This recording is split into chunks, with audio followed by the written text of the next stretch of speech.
Hi, my name is Evanne and welcome to the RV Cooking Show, a place where I can share with you my passion for RVing and my love for recreating regional food specialties from all across the country right here in my RV kitchen. Today we're going to do something just a little bit different. So many of you have written to me asking what kind of cooking utensils, what kinds of pots and pans should I stock in my RV for my travels.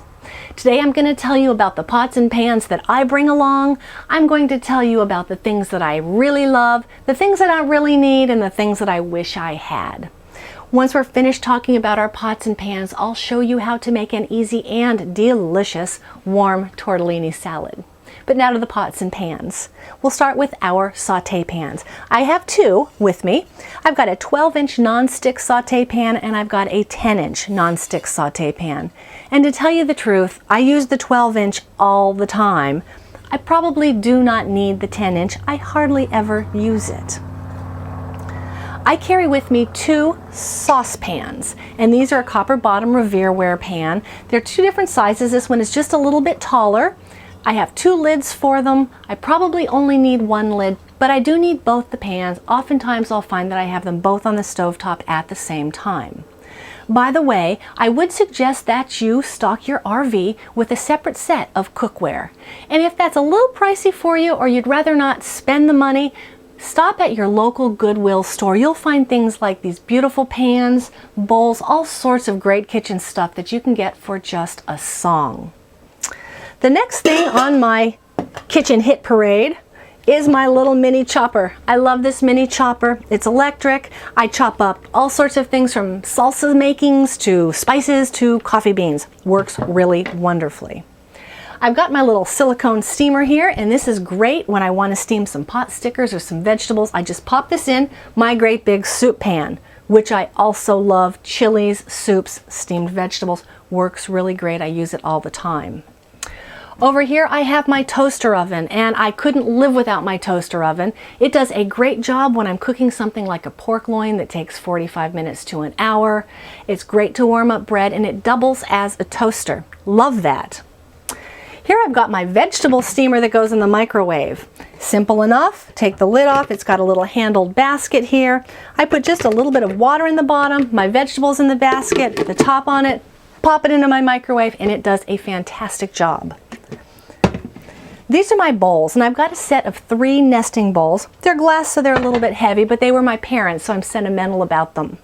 If you can only have one bowl, I'd suggest that you have a large bowl, because you can always put just a little bit of stuff in a large bowl, but you can't put a whole bunch of stuff in a little bowl. So we'll be using these today with our tortellini salad, by the way.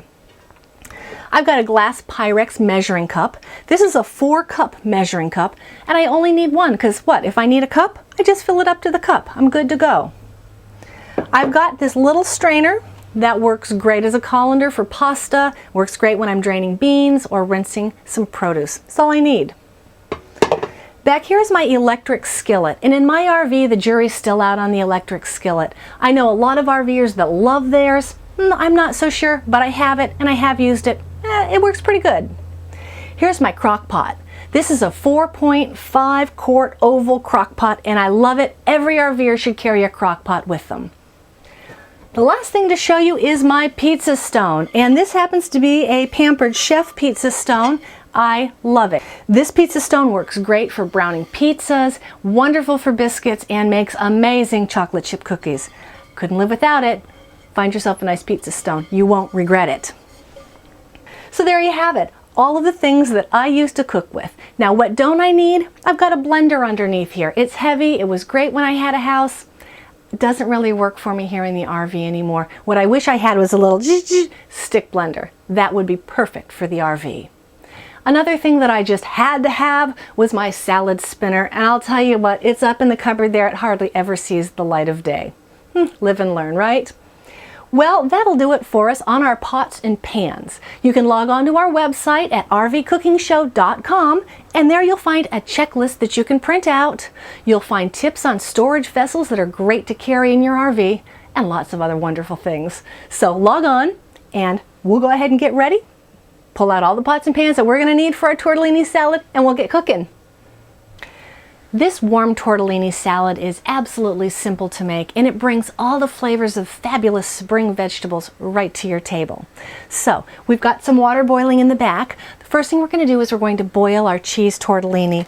And I bought 2 packages of cheese tortellini. You can buy 2 or you can buy just 1 big one. I bought some of the spinach tortellini. I can't really tell a big difference in taste, but I think the color's really nice. So let's put our tortellini in. We're going to boil those for about 7 to 9 minutes until they come floating to the top. We're going to set our timer for 6 minutes because the last 3 minutes of cooking time we're going to toss our asparagus in, and that'll do double duty, cook up nice and crisp. While our tortellini is cooking, we're going to get everything else prepared. You'll see, it is simple. I've got our large bowl here, and in the bottom of our large bowl I'm going to put about half a bag of baby organic arugula. And arugula is just a spicy Italian green, and if you can't find arugula or you don't like spicy, baby spinach works just as well. So let's put that right in the bottom of our bowl, and we're going to add our vegetables. Pretty simple. I've got some Kalamata olives. I've got about 18 of them. They are cut in half. I've got a can of artichoke hearts that are rinsed and quartered. We've got about 2/3 a pint of cherry or grape tomatoes, halved. I've got about a half a cup of red onion sliced thinly. Now, if your family doesn't like onion or doesn't like red onion, simply omit it. If you're crazy about it, you can add a little bit more. Gonna mix everything up here. And the next step is we're going to make our dressing. So we've got our small bowl, we've got our little whip, and what we're going to use is a half a cup of vinegars. And this is a mix of vinegars right into my small bowl. I'm going to use 2 tablespoons of extra virgin olive oil. On top of that, we're going to add a little salt and pepper.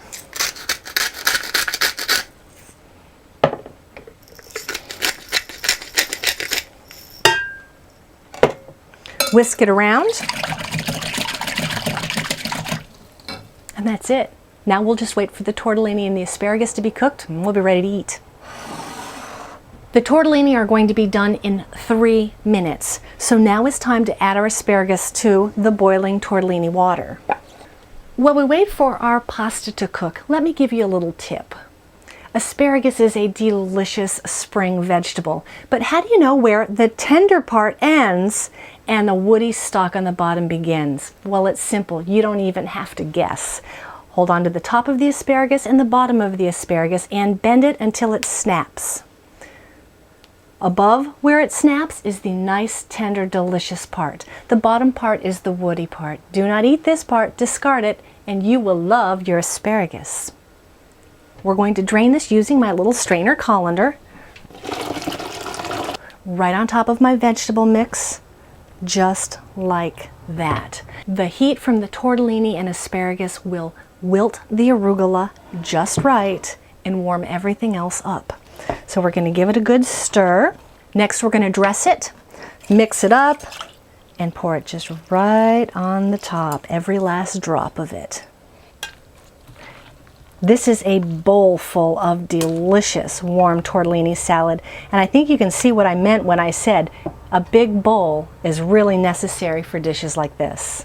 Well, here is our warm tortellini salad, and it is a feast for spring eyes, and it is going to be delicious. You can find a recipe for warm tortellini salad, or you can print out a checklist of pots and pans that would be a good idea to bring along with you on your RV trip on our website at rvcookingshow.com. And hey, while you're there, guess what? I'm on Twitter. You can follow me from my website. Thank you so much for being our guest today. We are just delighted that you spent some time with us. Our next show will be a pantry item show, so stay tuned. Come back. We'll see you here next time on the RV Cooking Show.